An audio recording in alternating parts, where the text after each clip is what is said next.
ലോകക്രമത്തിൽ വലിയ രാഷ്ട്രീയ സൈനിക മാറ്റങ്ങൾക്ക് വഴിവെച്ചേക്കാവുന്ന നിർണായക നീക്കങ്ങളാണ് പശ്ചിമേഷ്യയിൽ ഇപ്പോൾ നടന്നുകൊണ്ടിരിക്കുന്നത്. സൗദി അറേബ്യ, തുർക്കി, പാകിസ്ഥാൻ എന്നീ രാജ്യങ്ങൾ ചേർന്ന് രൂപീകരിച്ച മെക്ക സംയുക്ത പ്രതിരോധ കരാർ കൂടുതൽ ശക്തിപ്പെടുകയാണ്.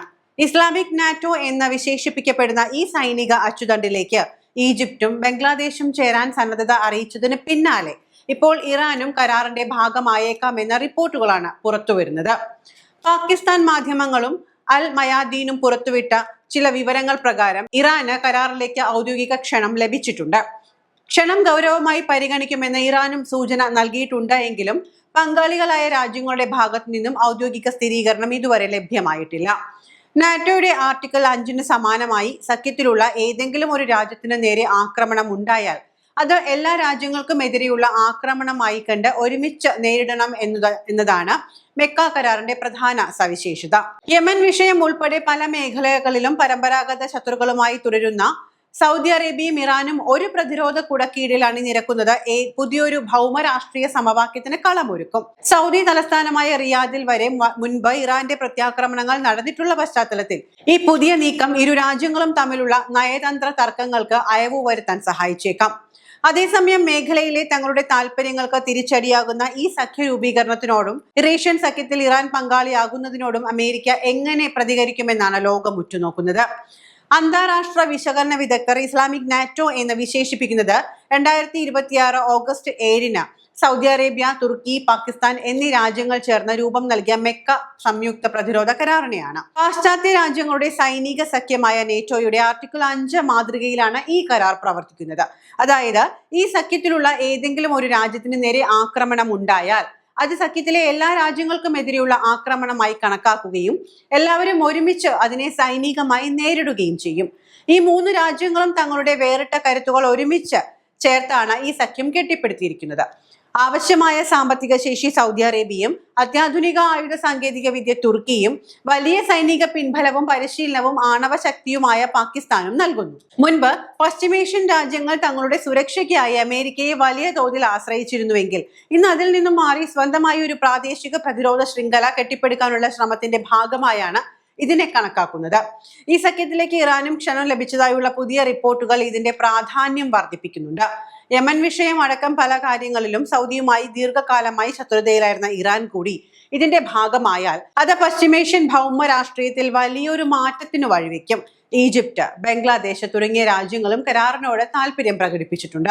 മേഖലയിൽ അമേരിക്കയ്ക്കും ഇസ്രായേലിനും ഉണ്ടായിരുന്ന ഏകപക്ഷീയമായ ആധിപത്യത്തിന് വെല്ലുവിളി ഉയർത്താൻ ഈ പുതിയ സൈനിക രാഷ്ട്രീയ കൂട്ടുകെട്ടിന് സാധിക്കുമെന്നാണ് വിലയിരുത്തപ്പെടുന്നത്.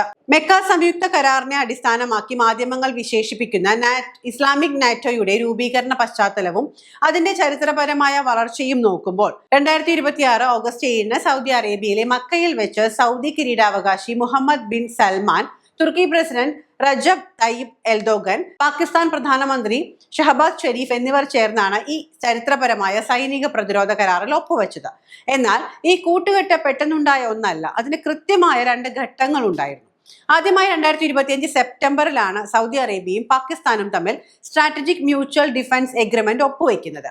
തുടർന്ന് നയതന്ത്ര തലത്തിൽ കഴിഞ്ഞ 2 വർഷത്തിലധികമായി നടന്ന ചർച്ചകൾക്കൊടുവിൽ ഈ പ്രതിരോധ ധാരണയിലേക്ക് തുർക്കി കൂടി പങ്കാളിയായതോടുകൂടിയാണ് ഇന്ന് കാണുന്ന രീതിയിലുള്ള ത്രിരാഷ്ട്ര സൈനിക സഖ്യം നിലവിൽ വന്നത്. തുടങ്ങാനുള്ള പ്രധാന കാരണങ്ങളെ കുറിച്ച് പറയുമ്പോൾ അമേരിക്കൻ സൈനിക സംരക്ഷണത്തിലുള്ള അവിശ്വാസമാണ് ഇതിന്റെ പ്രധാന കാരണമായി പറയുന്നത്. പതിറ്റാണ്ടുകളായി പശ്ചിമേഷ്യൻ രാജ്യങ്ങളുടെ സുരക്ഷാ കവചമായി നിലകൊണ്ടിരുന്നത് അമേരിക്കയായിരുന്നു. എന്നാൽ പശ്ചിമേഷ്യയിൽ ആവർത്തിച്ചുണ്ടാകുന്ന യുദ്ധങ്ങളും രാഷ്ട്രീയ അനിശ്ചിതത്വങ്ങളും കാരണം US സുരക്ഷാ തണലിനെ മാത്രം ആശ്രയിക്കുന്നത് അപകടകരമാണ് എന്ന് ഗൾഫ് രാജ്യങ്ങൾ തിരിച്ചറിഞ്ഞു. അങ്ങനെ സ്വന്തമായി ഒരു ശക്തമായ പ്രാദേശിക പ്രതിരോധ ശൃംഖല വേണമെന്ന ചിന്തയാണ് ഇതിലേക്ക് നയിച്ചത്. മേഖലയിലെ വർദ്ധിച്ചു വരുന്ന യുദ്ധ സാഹചര്യങ്ങളും ഇതിന്റെ രണ്ടാമത്തെ കാരണമായി പറയുന്നുണ്ട്. ഇറാനും അമേരിക്കയും ഇസ്രായേലും ഉൾപ്പെടുന്ന കലുഷിതമായ സൈനിക ഏറ്റുമുട്ടലുകളും ചെങ്കടലിലും ഹോർമൂസ് കടലിടുക്കിലും രൂപപ്പെട്ട എണ്ണപ്പാത തടസ്സങ്ങളും ഗൾഫ് മേഖലയിലെ സമാധാനത്തിന് വലിയ ഭീഷണിയാണ്. പ്രാദേശികമായ ഒരു സൈനിക പ്രതിരോധ ശക്തി നിലവിലുണ്ടെങ്കിൽ അത് ശത്രു രാജ്യങ്ങളുടെയും അക്രമികളെയും പ്രതിരോധിക്കാൻ സഹായിക്കുമെന്ന വിലയിരുത്തലും ഉണ്ടായി. പരസ്പര പൂരകങ്ങളായ സൈനിക കരുത്തിലാണ് മൂന്നാമതായി എടുത്തു പറയേണ്ടത്. സഖ്യത്തിലെ ഓരോ രാജ്യത്തിനും കൃത്യമായ വേറിട്ട ശേഷികളുള്ളവരാണ്. ലോകത്തിലെ ഏറ്റവും വലിയ എണ്ണ സമ്പത്തുള്ള സൗദി അറേബ്യയ്ക്ക് ആവശ്യത്തിന് ധനസഹായവും ഫണ്ടും നൽകാനുള്ള കഴിവുണ്ട്. നാറ്റോ അംഗവും ഡ്രോണുകളും യുദ്ധവിമാനങ്ങളും നിർമ്മിക്കുന്നതുമായ തുർക്കിക്ക് അത്യാധുനിക ആയുധ സാങ്കേതിക വിദ്യ നൽകാൻ സാധിക്കും. എന്നാൽ വിശാലമായ സൈനിക നിരയും പരിശീലനം ലഭിച്ച വലിയ കരസേനയും ആണവ ശക്തിയുമുള്ള പാകിസ്ഥാൻ ആവശ്യമെങ്കിൽ സുരക്ഷാ സേനയെ വിന്യസിക്കാനുമാകും. ഈ 3 ഘടകങ്ങളുടെ സംയോജനമാണ് കരാറിന് പിന്നിലെ പ്രധാന തന്ത്രം. പ്രവർത്തന രീതിയും ഭാവിയും എന്താണ് എന്ന് ചോദിച്ചാൽ, പാശ്ചാത്യ രാജ്യങ്ങളുടെ സൈനിക സഖ്യമായ നാറ്റോ ആർട്ടിക്കിൾ 5 മാതൃക സ്വീകരിച്ചുകൊണ്ട് സഖ്യത്തിലെ ഏതെങ്കിലും ഒരു രാജ്യത്തിന് നേരെ ആക്രമണം ഉണ്ടായാൽ അത് 3 രാജ്യങ്ങൾക്കും എതിരെയുള്ള ആക്രമണമായി കണക്കാക്കും എന്ന വ്യവസ്ഥയാണ് ഇത് ഉൾപ്പെടുത്തിയിരിക്കുന്നത്.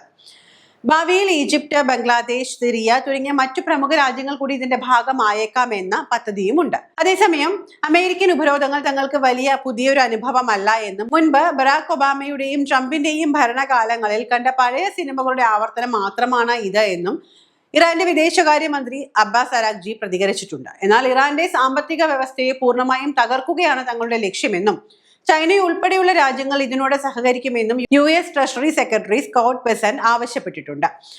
പക്ഷേ ഉപരോധങ്ങൾ പ്രശ്നപരിഹാരമല്ല എന്നും നയതന്ത്ര ചർച്ചകളാണ് ആവശ്യമെന്നും ചൂണ്ടിക്കാട്ടി ചൈന US നീക്കത്തെ തള്ളിക്കളഞ്ഞിട്ടുണ്ട്.